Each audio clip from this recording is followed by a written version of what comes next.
Today we're reviewing Peter Schrager's only 2025 NFL mock draft. Let's jump right into this. It is super exciting to get the final mock, the mock of the year. And of course, I will be dropping a predictive mock tomorrow. If you are new, feel free to like, comment, subscribe. I am also going to be leaving a special little treat for you guys because I know this series doesn't drop. It doesn't actually get too much attention right before the draft. So those of y'all who did end up joining today, I'm going to give you a little special treat. I'm going to give you guys a free top 150 big board that you guys get to go and search yourself. It is this right here. Now, if you want to see an entire board, you can go and DM me and then we can talk about it. But I have something that is shareable with y'all if you guys do want to see that. It is going to be a little more of a premium content option though. But you guys get to see everything broken down in way more detail than anything else I've ever posted. But regardless, at number one, you got the Titans going Cam Ward. Let's just save it for, let's save our words. We have a lot of them that we're going to be talking tomorrow. We are going to be going live. So, yes, we're going to be live the whole time. Let me know in the comments section because I'm talking to Brosh about this, whether you guys want it solo or with Broshmo for day one. Days 2 and 3, I'm going to be with Broshmo. So, just let me know about that and do it ASAP because he's waiting on me for that one for sure. But regardless, Peter Schrager, he does a lot of talking to teams and he ends up, telling us what he thinks. I wish he did more of these, but it is what it is. Cam Ward at number one. The odds are extremely in that favor. And number two, it just all roads are pointing to Travis Hunter. So I think it, especially if they're going to be trying to move up for Shedeur Sanders, we could end up seeing them doing some fun stuff. But definitely, hearing that the Bears might be trying to move up for Hunter or for Carter, TBD on that. Curious to see how this ends up playing out. But number three, the Giants end up sticking with Abdul Carter. I hear they've been picking up the phones, but not really listening too seriously. The Bears have apparently put an offer on the table. The Giants have said no. TBD. I mean, of course, we kind of know that the Giants are in a very stressful situation right now. Maybe Abdul Carter is their way out of it, but I think a lot of us kind of know that he's not. At number four, we got the New England Patriots going Will Campbell, another move that kind of feels like set in stone. So I'm just going to leave it right there. I don't fully agree with Will Campbell this high, but I also understand it. At number five, we got the Jaguars going Ashton Jeanty. And I think this is where Jeanty goes, but not to the Jaguars. I think the Bears will be making this move to select him above the Las Vegas Raiders. So I think that's going to be where it ends up playing out. I do not think Jacksonville in any way, shape, or form will be the destination for Jeanty based on the lineage of both Gladstone as well as Cohen. Both of them were not from organizations that cared enough about running back in terms of taking them in the top five. They got good value. And just going to say, they probably are not going to view this as a good move. At number six, you got the Raiders going Armand Membu. And I know that I believe in McShay's final mock draft, he ended up going after Banks. So it's looking like tackle is very possible for the Raiders. But I will just say, I think it's going to be Walker. I don't believe that Spytek is going to be... Spytek could try to get the next worse with Armand Membu. I could see that happening. And honestly, I'm still pondering it because I'm recording my final mock tonight, whether I'd go with the Raiders going Membu or with Jalen Walker. TBD on that. It would make my life a lot easier if I ended up going after Membu, but TBD again.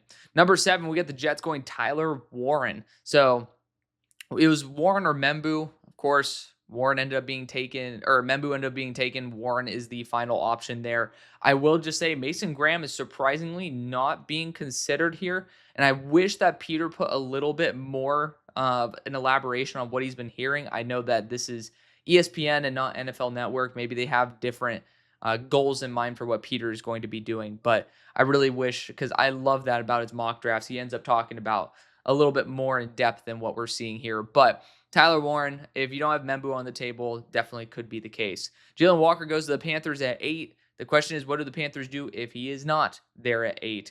My problem that I run into is whether the Raiders are going to take him or not. If they do not end up taking him, then Jalen Walker makes a lot, if they don't end up taking Membu, then things get interesting here at pick 8. I would say that the most likely option, I mean, you could talk about Walker, or not Walker, excuse me. He was already taken. But you talk about Michael Williams, and it just doesn't fit the outside linebacker edge rusher role, right?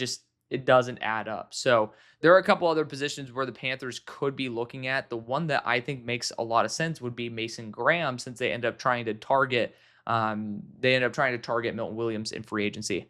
I do have post 9-hour shift brain, actually technically 10. So, give me a little bit of slack here. I'm trying to get some good content out for you guys. It's going to be a pretty hectic week, and I'm just bracing for the absolute brain rot that's about to occur. At 9, the Saints go Michael Williams. Mickey Loomis still pulls the strings. I don't know if that's going to really be the case with Kellen Moore there, but if it is, then Michael Williams is going to be the pick. TBD on that. I do not see quarterback, and apparently neither does P. Schrags. The Bears end up moving back when with Indy moving up for Colson Loveland. I'm curious to see where Loveland was projected to go if the Colts did not move up, but I have heard that the Bears have potentially tried to move back or move up. So again, TBD on that. It's going to be intriguing to see where the Bears end up. I know Poles loves moving up and down the draft board, so we'll see what happens. Number 11, we got the Niners going Walter Nolan. I absolutely think this is a very, very possible option. If Michael Williams is not on the board, if Kelvin Banks is not on the board, I would say Walter Nolan is a very high likelihood. That is, it's surprising that he'd go above Mason Graham, but I mean, it's that is intriguing. I'm curious. I wish that you. That's so weird. I don't understand. So Peter Schrager used to be really, really good at this, and I still think he is. I think it's the ESPN of this all. ESPN is like the definition of rot, but it's just I really wanted to see a little bit more explanation right here. Don't be shocked if he goes before Mason Graham. Why? Like I don't get that. It's just like why? But regardless, Walter Nolan's the former number 1 player of his high school class. Could end up being a net positive. I like the fit in San Fran. I just don't know about it being at 11 over guys like Mason Graham. Number 12, we got the Cowboys going Tyler Booker. And Jerry loves his offensive lineman. It's very possible, but I do think that the Cowboys end up addressing offensive line in another round. It's a pretty solid guard class, so I would say they probably shouldn't be focused too much on him at number 12. At 13, we got the Dolphins going Mason Graham via that fall. That's kind of crazy, but I honestly think that the Dolphins are going to be the team that ends up making a trade back with an aggressive team, whether that be Denver, Los Angeles, somebody moving up for Loveland or for Warren. So TBD on that. Number 14, you got the Bears going Kelvin Banks. I know a lot of people love him. If you end up moving back and still end up getting Banks, I think this would end up being Hampton over Banks, but regardless, you end up improving your offense. That's a good place to start. At 15, the Falcons stay put and go Jahad Campbell. Jahad is recovering from a torn labrum. We'll see if that impacts his stock, but it doesn't look like it is. A lot of people really are really into Jahad, and I respect it. Jahad Campbell is a fantastic player that I have at number 20th overall on my board. Someone who I have a lot of respect for and a lot of love for. At number 16, we got the Cardinals going Jahdae Barron. And I'm looking at this right now, and I'm trying to, where the hell did I end up putting my boy? What? I ended up slipping out of this. Okay, well, that's on me. I actually do have, why am I tripping up on his name? The kid out of freaking Marshall. Mike Green. I have Mike Green like right up here in like the 17 area. But apparently my freaking board ended up yeeting itself. And yeah, RIP to that. But actually the board that I have for you guys is more accurate. Oh, what am I doing with my life? But anywho, back to the actual meat and potatoes of this all. That is so crazy. Oh, that's why. There's the accurate board. Oh geez. Trying to see, like, I gotta make sure that he's actually on here. Okay, there's my green at number 29. Hello. I was like, what in the actual fuck nugget? Okay, there we go. There we go. I'm like, I knew that there was something off about that board. This is the accurate board. Oh man. Jeepers. Regardless, Cardinals are at 16 overall. They go Jahdae Barron. I think that Jahdae Barron would be a mistake here. I'm not the biggest guy of Jahdae Barron, biggest fan of him, but the Cardinals want to do it. They want to do it. I would prefer some size in that corner core. If you're going to take a corner that is more zone focused, I'd be going after Will Johnson all day. 17, the Bengals go Mike Green. There we go. I was like, dude, the hell is this? But Mike Green's fantastic. Just a really, really good player. And it's just off field is the question. And I've kind of been more on the Mike Green is raw side, but I think his play throughout the offseason has improved noticeably. I hope that, Mike Green ends up on top and ends up being clean from the background. 18, the Seahawks go Gray Zabel. Everybody and their mom is saying Zabel to the Seahawks. He's someone who's a top 10 player for me. I love it. 19, you got the Bucks going Tet McMillan. He could end up going here. He could end up going higher. My opinion is that Tet McMillan might be the result of a trade back with Jacksonville. And I really do like that to be able to be the Mike Evans of that offense. Number 20, the Broncos go Emeka Ibuka.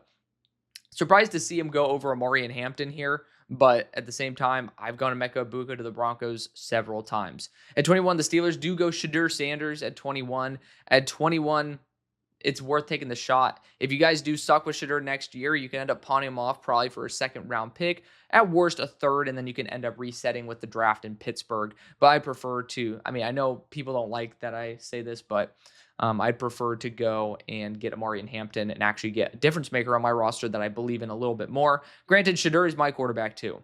22, the Chargers go KG, especially after losing Poona Ford. It makes a lot of sense. Instant system fit. Obviously has a lot of experience with these coaches. So we'll see if it ends up coming to fruition on draft day. Packers go Matt Golden at 23. Good speed. We'll see if they end up doing it for the first time since 02, but Matt Golden is a difference maker. We'll see if he goes inside the top 20 or slips to this point. At 24, the Vikings go Amari and Hampton. It's best player available at that point. I don't blame them if they go this route, but it's a pretty obvious trade back spot. At 25, you got the Texans going Donovan Jackson. And Donovan Jackson's amazing. He's a really underrated player, a ton of prospect fatigue, also has that tackle upside. Then the Rams end up trading back with the New York Giants for them to move up for Jackson Dart. I just feel like when we look at Ole Miss, was Jackson Dart better than what we saw with Matt Corral? It's a genuine question. In recency bias, everybody's going to say yes, but it's just not the case. Jackson Dart and Matt Corral are almost inversely looked at. Matt Corral was pretty much a bona fide late 1, early 2 opinion. Jackson Dart has risen there because of this offseason frenzy with Jackson Dart. Matt Corral was always in the equation. Jackson Dart was only recently into this equation. So I just genuinely believe that Jackson Dart will fall to the third. That's my hot take. But the Giants getting him, it's a good fit with Dable. Number 27, we got the Baltimore Ravens going Josh Simmons. Best player available is the way that Eric DeCosta works. I'm not going to disagree with that strategy. Josh Simmons was my number 4 player. Technically number 3. They're equal, Ben Morris and Josh Simmons before injury. So I am not going to complain. Number 28, you got the Lions going Will Johnson here. I'd be surprised to see him slip this far, but with injuries, apparently if it's a degenerative knee issue, then you actually have to worry. But keep Will Johnson in Michigan. You can end up having 2 elite corners there in Arnold and Johnson. 29, you got the Commanders going Shamar Stewart. Apparently his agent's an asshole. Just basically teams don't like his agent, but I still think he's going to be going way higher than this. I'm just worried. I think it's going to be the Bengals, FYI. I'm spoiling because I ended up just messing around with the end of the, my final mock draft, which I never do. I usually do them live, but this one I wanted to take a lot more thought and preparation for it. I do think it's going to go a little earlier than this. At 30, we got the Bills going Malachi Starks, an incredible value, great player. We'll see if it ends up coming to fruition. At 31, we got the Chiefs going James Pierce Jr. Does not fit with their defense. I do think edge is on the menu for the Chiefs, but probably not in round 1.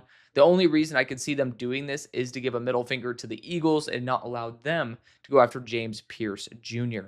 At number 32, then the Eagles go Max Hairston, and Howie made it pretty clear. I think he went on Schefter's show and ended up saying, I'm not going to deal with guys who have any sort of even rumors of, SA on their background. And even if it's proven to be good, he was saying that, pretty much he's not going to vibe with it.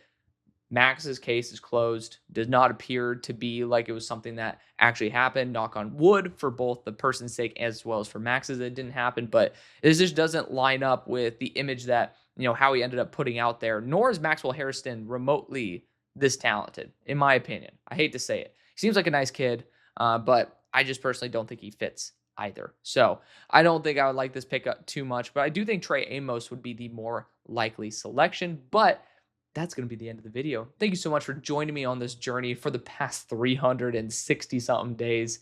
See you later. Peace.